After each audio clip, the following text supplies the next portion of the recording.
Bonjour à tous. Je n'ai pas eu l'occasion de saluer tout le monde tantôt. Merci d'être là. Merci d'être rassemblés à la clairière. Je veux remercier Ginette et France ce matin, disons, pour les nouvelles en bref. C'est tellement bon d'avoir les nouvelles qui nous tiennent ensemble, puis je sais pas, vraiment qui nous tiennent à cœur aussi dans la prière.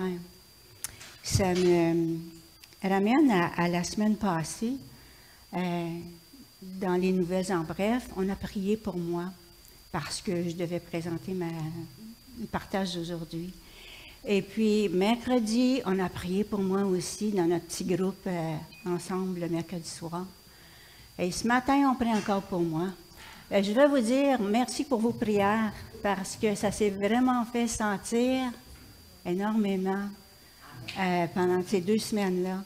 Quand Stéphane m'a demandé, il y a 2 semaines, de présenter quelque chose, je ne pouvais pas dire non parce qu'il me semblait que c'était Dieu qui me demandait de présenter quelque chose, puis ça me fait plaisir, mais il y a du stress à savoir juste avant de quoi je vais parler, Seigneur. Tu sais. Quand je ne le sais pas, bien là, l'anxiété monte. Mais j'ai entendu un sermon qui m'a touchée, puis je dis, tiens, c'est ça, c'est le sujet que je vais prendre.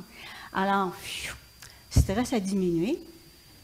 Puis ensuite, j'ai dit, Seigneur, je veux que tu m'enlèves tout stress aussi là, à présenter, parce que ça m'intimide toujours un peu, comme ça.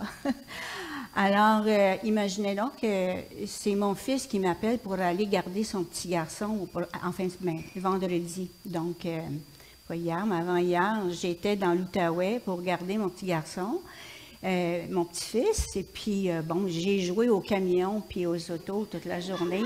J'ai pas pensé, le stress a disparu. J'ai oublié de stresser. Alors, c'est ça, j'en suis reconnaissante. Merci pour vos prières. En plus, notre sœur Élise m'avait envoyé un petit courriel me disant qu'elle priait pour la protection pour moi sur la route.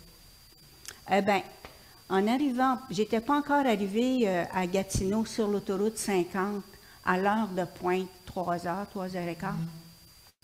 Mais tout à coup, j'allais à peu près, je pense, je n'ai pas regardé, mais j'allais à peu près à 100 km/h, je suivais le trafic. Du côté gauche, je ne sais pas si c'est le fossé, en tout cas, il est arrivé un grand oiseau. C'était gros comme ça, j'exagère pas là. C'est pas une histoire de pêcheur. Puis cet oiseau-là, il a voulu traverser, mais il a abouti dans mon pare-brise. Il a abouti dans mon pare-brise, ça a fait tout un choc, puis un bruit. Moi, je suis tranquille dans l'auto, je n'ai même pas de musique. Tout à coup, bang! La vitre a complètement éclaté. La vitre a tombé sur le siège à côté de moi. Puis, je ne voyais plus à travers la vitre. C'était toute une vitre d'auto, quand ça brise, c'est tout en petits morceaux. Ça se tient ensemble, mais le vent ne passait pas, en tout cas. Puis l'oiseau, il avait glissé comme ça avec l'impact. Puis il y avait des plumes qui restaient dans la vitre. Mais de mon côté, à moi, c'était clair. Alors, comme je disais tantôt à Élise, j'ai raconté ça. Le Seigneur m'a donné comme le sang-froid. Je n'ai pas paniqué, j'étais comme très calme sur le coup. Là, puis je suis restée dans ma place, puis je n'ai pas fait de carambolage ou, tu sais, je n'ai pas arrêté. J'ai juste continué, mais je regardais juste par mon côté de la fenêtre. Alors, je suis reconnaissante pour toutes vos prières. C'est ça la conclusion. Oui, je comprends. Puis, je ne pouvais pas m'en revenir c'est hier matin. Ça, je ne pouvais pas m'en revenir avec la vitre arrangée comme ça. Fait que David, mon fils, il m'avait tout arrangé ça. En tout cas, la vitre avait été changée vendredi dans la journée. Alors, merci Seigneur pour répondre aux prières, puis pour la protection sur la route. Ce que j'ai à partager ce matin, C'est un sermon que j'ai entendu du révérend John Piper. Je ne sais pas s'il y a quelqu'un qui le connaît. Il fait beaucoup de livres, mais c'est plutôt anglophone.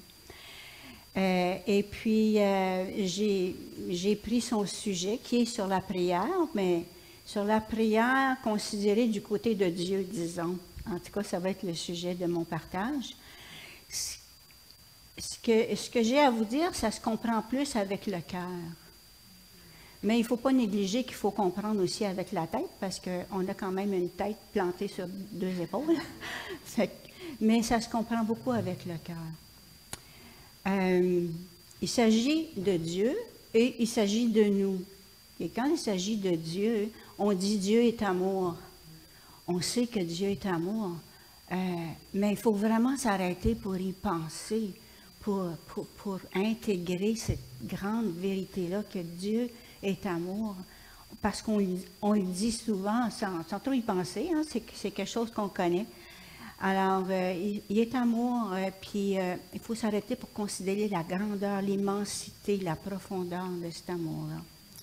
Et puis qu'on aura l'éternité pour la reconnaître, pour l'apprendre, pour la savourer, puis pour vivre dans cet amour-là.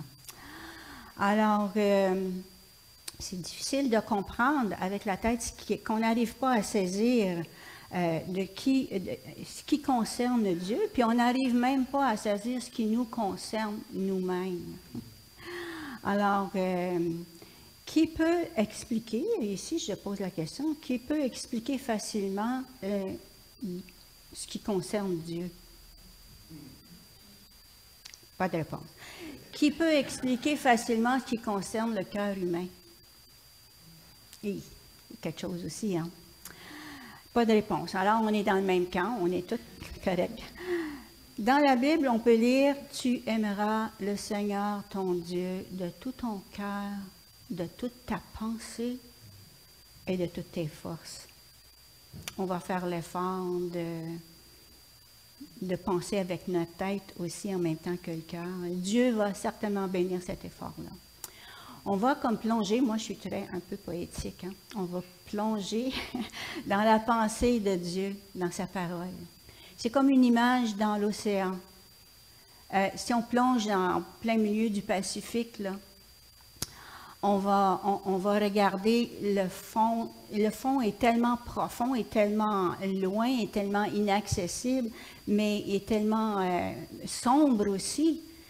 C'est comme ça dans la pensée du Seigneur, dans nos cœurs. Si on regarde un peu vers le haut, on peut voir quand même les rayons du soleil rentrer dans l'eau. Puis là, on découvre un monde merveilleux avec des mouvements, de la couleur.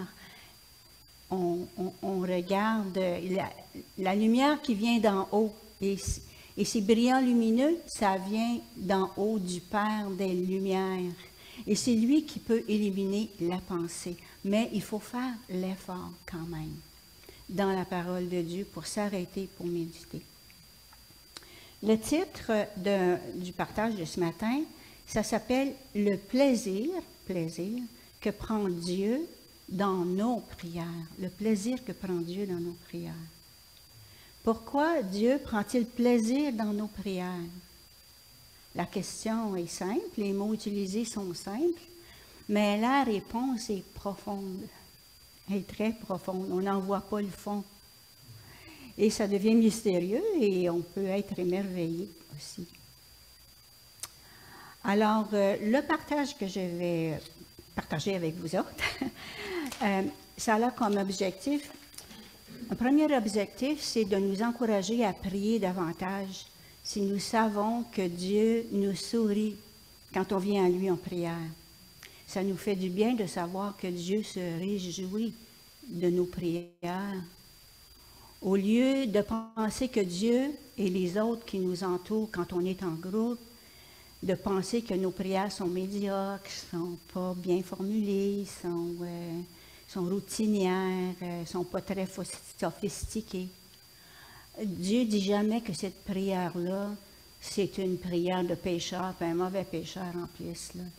C'est toujours des bonnes prières, même quand les mots nous manquent, et puis qu'on hésite, et puis qu'on cherche. Dieu se réjouit de nos prières. On peut être convaincu, il faut être convaincu que Dieu se réjouit, qu'il trouve du plaisir à entendre nos prières. La prière d'un pécheur comme nous sommes tous. Ça peut nous motiver, en étant convaincu de ça, ça peut nous motiver à prier davantage. Et j'ai essayé aussi, deuxième objectif, de réaffirmer que nous avons un Dieu qui est glorifié, qui est élevé, qui est magnifié par nos prières et qui préfère de beaucoup répondre à nos besoins au lieu de nous faire des demandes et des exigences. Il veut répondre à nos besoins.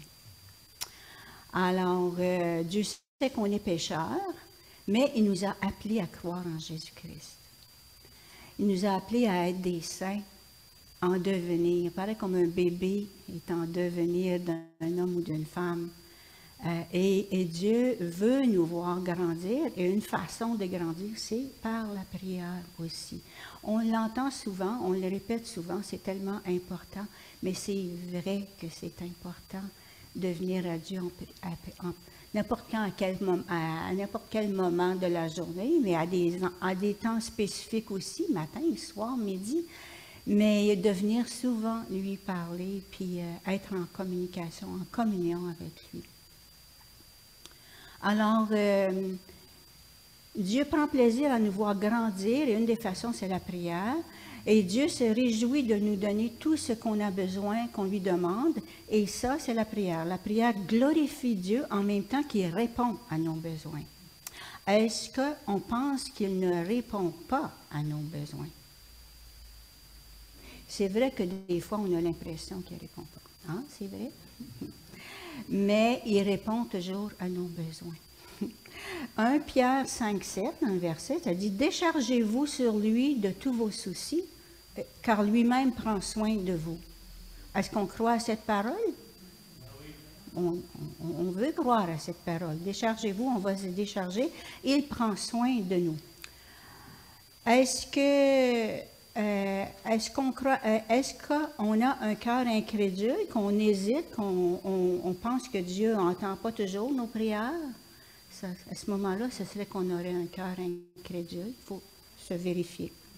Dans Hébreux 4, verset 16, ça dit « Approchons-nous du trône de sa grâce pour obtenir miséricorde et trouver grâce pour être secourus dans nos besoins. » Est-ce qu'on obéit à cette parole? Approchons-nous du trône de la grâce, parce qu'il veut nous secourir dans nos besoins. En résumé, Dieu se réjouit plus à répondre à nos besoins qu'à nous faire des exigences et des demandes. Qu'est-ce que la prière? C'est de demander, de supplier, d'espérer, de dépendre, de se soumettre. Puis ça n'arrive pas dans un clin d'œil. C'est un mode de vie. C'est à travers les jours, les secondes, des fois les minutes sont longues. Mais il faut persister, puis il faut garder la foi que Dieu nous entend, puis qu'il prend plaisir à nos prières, puis il faut continuer, même dans n'importe quelle de nos circonstances. Ça démontre la richesse de la grâce de Dieu. Il veut qu'on vienne à lui, il veut qu'on lui parle. C'est là qu'on fait des liens, une communication. Pareil comme moi, j'étais allée chez mon fils, j'ai fait des liens avec mon petit garçon, mon petit-fils. On pouvait jouer ensemble, on s'amusait, on s'interpellait, on apprend à se connaître. Mais je pense que c'est pareil avec Dieu. Il faut venir exercer ce qu'on prêche, ce qu'on prêche finalement. Hein? Non, c'est pas facile. Il faut travailler avec la tête aussi. Oui, on reste imparfait, puis, mais Dieu ne s'attend pas à ce qu'on soit parfait à la seconde, là. Mais il veut qu'on s'entretienne avec lui pour grandir, c'est ça. Alors, ça démontre que notre immense besoin de Dieu, notre pauvreté sans lui, et ça démontre qui est Dieu, lui, qui est Dieu, la richesse de sa grâce. Ça démontre qui est Dieu et ça démontre qui nous sommes. Alors, le premier verset, le verset, disons, que je vais utiliser pour l'éplucher davantage dans le partage, c'est Proverbe 15, le verset 8. Ah, ça marche, merci. Le texte, c'est ça. Le sacrifice des méchants est en horreur à l'Éternel, mais la prière des hommes droits lui est agréable. On peut se poser une première question à propos de ce texte-là. Comment une bonne chose peut-elle devenir une abomination à Dieu? Parce que le sacrifice, le sacrifice a été institué par Dieu. C'est lui qui a institué le système de sacrifice dans l'Ancien Testament. Il a commandé tout le système de sacrifice à son peuple. Ça se retrouve dans le livre des Lévitiques dans la Bible. Dieu désirait que son peuple suive à la lettre les rituels des sacrifices d'offrande, car c'était en préparation de l'offrande de l'agneau de Dieu qui viendrait un jour. Alors, c'était très important dans le système de l'Ancien Testament du peuple israélite. Et Dieu viendrait, c'est ça, ça nous mettait en préparation, ça les mettait en préparation de l'offrande de l'agneau de Dieu qui viendrait un jour. Et le sacrifice avait une signification bonne, sainte et juste. Le sacrifice prévoyait notre pardon et notre libération complète du péché. Et les sacrifices faits dans cette bonne intention de Dieu étaient supposés être de bonne odeur à Dieu. La réponse à cette première question, comment une bonne chose peut-elle devenir une abomination à Dieu, est une bonne chose devient une mauvaise chose quand elle vient d'un cœur mauvais. Le principe derrière cette réponse, c'est Dieu voit tous nos actes extérieurs selon l'état intérieur de notre cœur. Et il juge nos actions extérieures selon la pensée du cœur. C'est un principe dévastateur pour des personnes comme les pharisiens, qui aimaient prier des belles grandes prières sur le coin des rues, puis se montrer à tout le monde, puis avoir la gloire pour eux-mêmes. Et qui se disaient heureux de ne pas être comme ce misérable républicain qui n'osait pas lever les yeux au ciel parce qu'il se savait pécheur et parce qu'il demandait humblement miséricorde à Dieu. Mais Dieu était glorifié par la prière du publicain qui n'osait pas lever les yeux. Si. Celui qui s'abaisse sera élevé et quiconque s'élève sera abaissé. Absolument. Tu as raison. Dieu regarde les sacrifices extérieurs des hypocrites et il se pince le nez. Parce que ce n'est pas de bonne odeur à Dieu de faire des belles choses avec une mauvaise intention ou une mauvaise motivation. Ce sont des actions qui paraissent bonnes à l'extérieur, mais qui sont fondées sur une mauvaise attitude, une mauvaise motivation. Dieu regarde toujours au cœur et il juge les actes extérieurs d'après l'état du cœur. Que nos actions, nos œuvres soient morales ou immorales, elles sont une abomination si elles viennent d'un cœur incrédule. Cette vérité est enseignée clairement dans le Nouveau Testament. Dans Romains 14, le verset 23, 14-23, oui, c'est la dernière partie. J'avais juste la dernière partie, puis je ne reconnaissais pas la première partie. Tout ce qui ne découle pas de la foi est péché. Et Dieu ne peut pas regarder au péché. Tout ce qui n'a pas le goût de la foi, la notion de la foi est péché. Le fait d'accomplir des grandes choses pour les communautés, de secourir les gens en danger, de construire des écoles et des hôpitaux, il est vrai que l'action en elle-même est bonne parce que, selon Jacques 1,17, ça dit « Toute grâce excellente et tout don parfait descendent d'en haut du Père des Lumières. » Mais le cœur de l'incroyant demeure une abomination pour Dieu, si les bonnes œuvres ne viennent pas avec la foi en Dieu. Hébreux 11, verset 6, ça nous le dit, sans la foi, il est impossible de lui plaire, de lui être agréable. Un cœur qui n'agit pas pour la gloire de Dieu, avec la foi en Dieu, c'est un cœur qui agit pour sa propre gloire. C'est un ou l'autre. Et Dieu a en horreur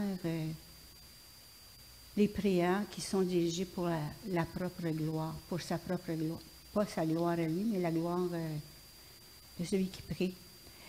Parce que le cœur n'est pas centré sur Dieu, le cœur qui n'est pas centré sur Dieu, c'est un cœur centré sur lui-même. Est-ce qu'on croit cela? Sans la foi, tout ce qu'on fait est en abomination à Dieu, même les bonnes actions qui ont la mauvaise motivation à l'intérieur. On va prendre l'exemple du tout début de la création avec l'histoire de Caïn et Abel. Pourquoi le sacrifice de Caïn a été une abomination aux yeux de Dieu et que Dieu a accepté le sacrifice d'Abel? Il n'y a rien dans le texte qui fait penser que Dieu voulait voir couler le sang. Le livre de Hébreux nous donne la réponse. Par la foi, Abel offrit son sacrifice. Caïn aurait pu offrir une citrouille de son jardin avec la foi en Dieu, puis Dieu l'aurait accepté. Mais il n'a pas fait ça. Alors Caïn a été rejeté et Abel a été accepté. Le principe derrière la première partie du Proverbe 15, verset 8, qui dit « Le sacrifice du méchant est en horreur à l'Éternel », est que les actions extérieures sont une extension et ont le caractère, aux yeux de Dieu, de ce qui est à l'intérieur. Et Dieu voit ce qui est secret dans le cœur. Il y a un passage biblique dans Ésaïe qui démontre de façon graphique le déplaisir de Dieu devant l'hypocrisie, le manque de cohérence entre les actions et le cœur. Ça se trouve dans Ésaïe, chapitre 1, versets 13 à 18, que je vais vous lire. C'est Dieu qui parle. « Cessez d'apporter de vaines offrandes. J'ai en horreur l'encens, la nouvelle lune, les sabbats, les assemblées. Je ne puis voir le crime s'associer aux solennités. Mon âme voit vos nouvelles lunes et vos fêtes. Elles me sont à charge. Je suis là de les supporter. Quand vous étendez vos mains, je détourne de vous mes yeux. Quand vous multipliez les prières, je n'écoute pas. Vos mains sont pleines de sang. Lavez-vous, purifiez-vous. ôtez de devant mes yeux la méchanceté de vos actions. Cessez de faire le mal. Apprenez à faire le bien. Recherchez la justice. Protégez l'opprimé. Faites droit à l'orphelin. Défendez la veuve. Venez et plaidons, dit l'Éternel, si vos péchés sont comme le cramoisi, ils deviendront blancs comme la neige.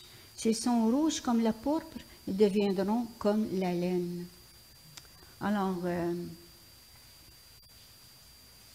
pourquoi Dieu est-il si en colère? C'est parce qu'il y a inconsistance entre les actions extérieures durant la semaine et les sacrifices et offrandes et prières du dimanche. Ça commence à s'appliquer plus à nous autres, là. Et Dieu a en horreur cette inconsistance. Supposons cette semaine qu'on a triché, on a manqué de respect, d'amour envers quelqu'un, on a utilisé un langage abusif, ou on a eu des mauvaises pensées et des jugements. Est-ce qu'on peut plaire à Dieu ce matin? La réponse, c'est oui. Comment ça? Parce que la repentance et le pardon sont possibles. S'il n'y avait pas d'espoir pour les pécheurs durant la semaine d'être acceptés le dimanche matin, il faudrait barricader les fenêtres puis la porte, puis mettre un gros cadenas, puis il n'y aurait plus d'église. Dieu déteste l'inconsistance de quelqu'un de méchant durant la semaine et qui se montre comme un saint le dimanche matin. Où est le problème? Le problème est que le cœur du pécheur n'est pas brisé. Cette personne va continuer à faire la même chose dans les jours qui viennent. Elle n'a aucune intention de changer de comportement et d'être meilleure à l'avenir. C'est ce que Dieu déteste parce qu'il voit un cœur incrédule, repentant, hypocrite. C'est pourquoi les prières de cette personne-là sont en abomination à Dieu. Parce qu'il était méchant durant la semaine. Non parce qu'il était méchant durant la semaine, mais parce qu'il est méchant maintenant. Il garde un cœur incroyant qui est déterminé à marcher dans sa mauvaise voie. C'est le cœur qui est à la racine du problème. Alors, qui que ce soit peut être accepté par Dieu ce matin, qui que ce soit qui ait le péché qu'il ou qu'elle voit dans son cœur, s'en repent, demande miséricorde et reçoit le pardon. La prière de ce pécheur réjouit le cœur de Dieu. Ce qui nous amène à la deuxième partie du verset qui dit la prière des hommes droits lui sont agréables à Dieu. Et qui est donc ce pécheur béni, cet homme droit qui réjouit le cœur de Dieu? C'est le pécheur repentant qui met sa confiance en Dieu, qui espère en Dieu. On n'a pas à être parfait pour plaire à Dieu.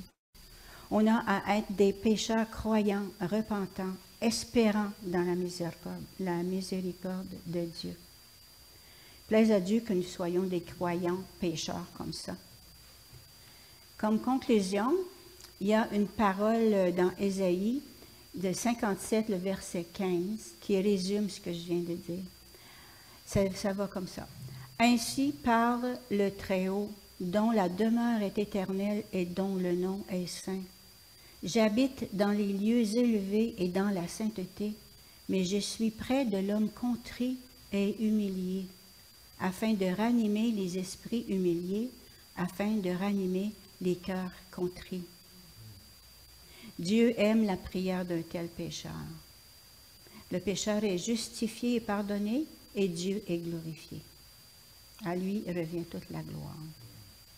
Alors, Monique et Mario, on va prendre la scène. La scène est pour les pécheurs avec un cœur croyant et repentant, qui se savent justifiés à cause de Jésus-Christ, qui en a payé le prix avec son corps et son sang, sacrifié sur une croix. Ça s'est passé il y a plus de 2000 ans. Ça se passe pour nous à tous les instants de notre vie. Et nous revivons cet instant maintenant.